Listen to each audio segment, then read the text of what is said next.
is entitled Revelation, and it's simply a married couple getting ready to go out to a dinner party together. After you. Honey, did you pick up that Beaujolais Nouveau like I asked? Yeah, you bet. It's right at the side table there. Are you about ready? Diane's at dinner would be around 7. Which means 8. Well, we should try to be there on time, just in case. I'll tell you, I am really looking forward to this evening. I feel like I've been running around like an idiot all week.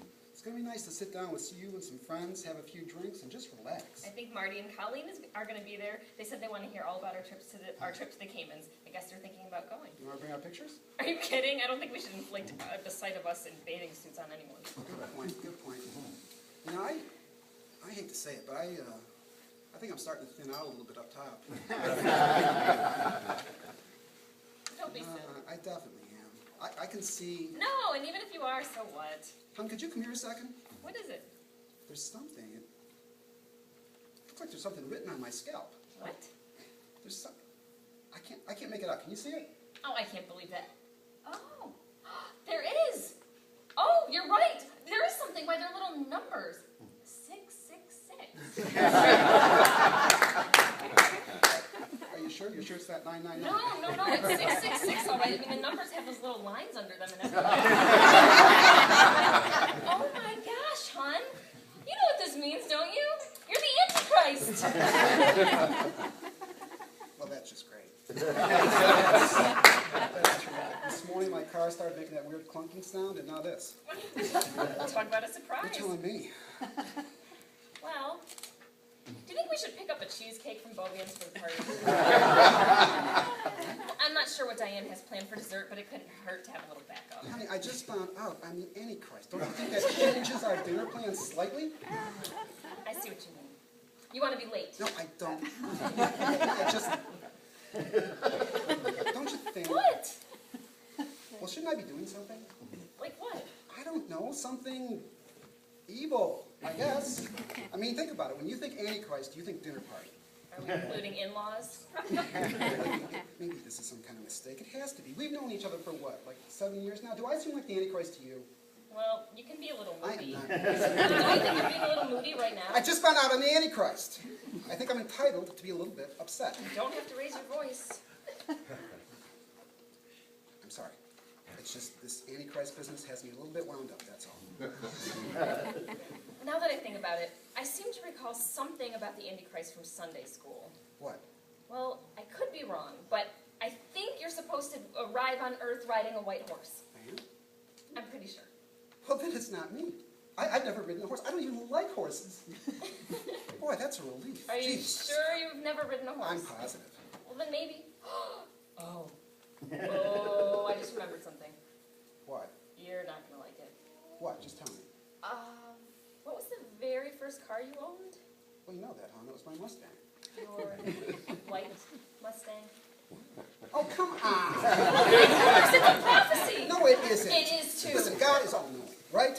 Well, then why didn't he just say in the Bible that the Antichrist will arrive on Earth driving a Mustang GT350 with dual exhaust and mag wheels? It's symbolic. The Bible can't come right out and say something that specific. Why not? Because, well, look at it this way. Don't you think the peasants in the Middle Ages would have been just a little confused by references to mag wheels? Yeah. I suppose you're right. I wish I had some kind of direction or guidance or something. I know. Why don't we look it up in the Bible right now? That's a great idea. Okay. You would think your mother would have noticed those numbers on your head when you were a baby. No, how could she know? I was born with a full head of hair. Oh, that's right. I remember seeing those pictures. You were so cute, such a little mop top.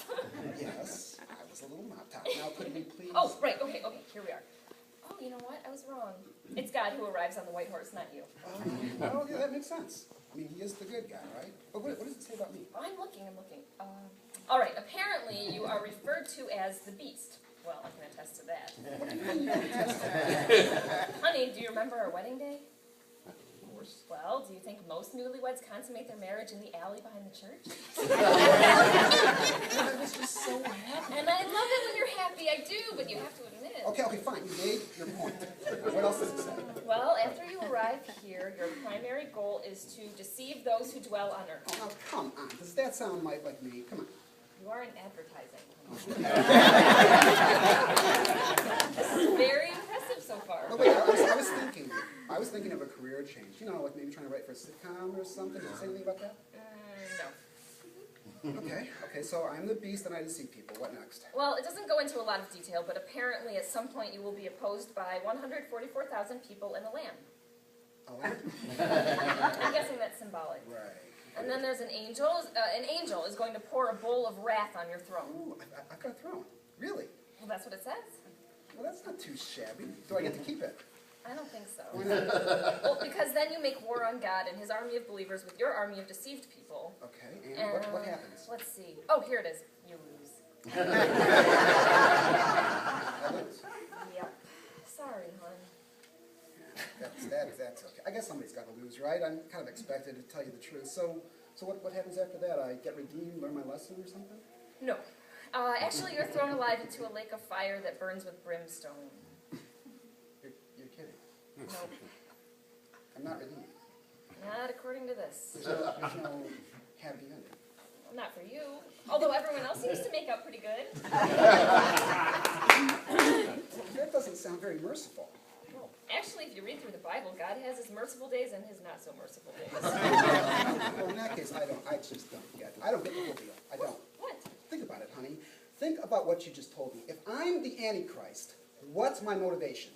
To do what? To do anything. If I know I'm going to lose, and I know I'm going to get thrown into a lake of brimstone, what's my motivation? You're evil incarnate. Okay, so I'm evil.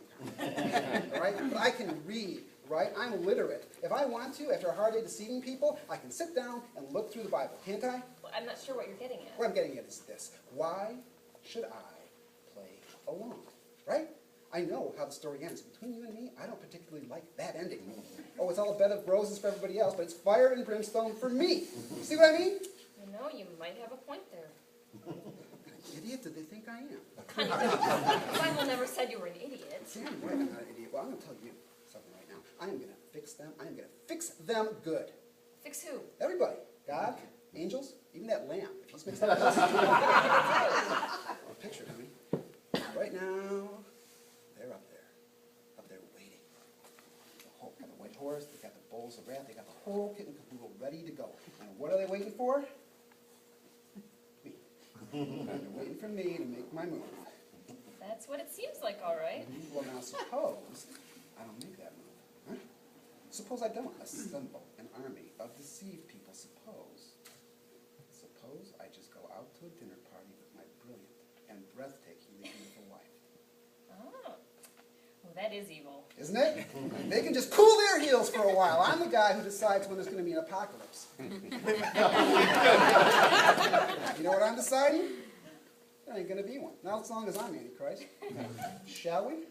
Do you think we should tell anyone about this? Nah, it might kind of put a damper on the conversation. Well, if you don't talk about something, you know that we're going to have to listen to Jerry's golf stories all night. I'll tell you what, if you get on your nerves, just tell me, and I'll turn him into a pillar of salt. And I think it's God that turns people into pillars of salt.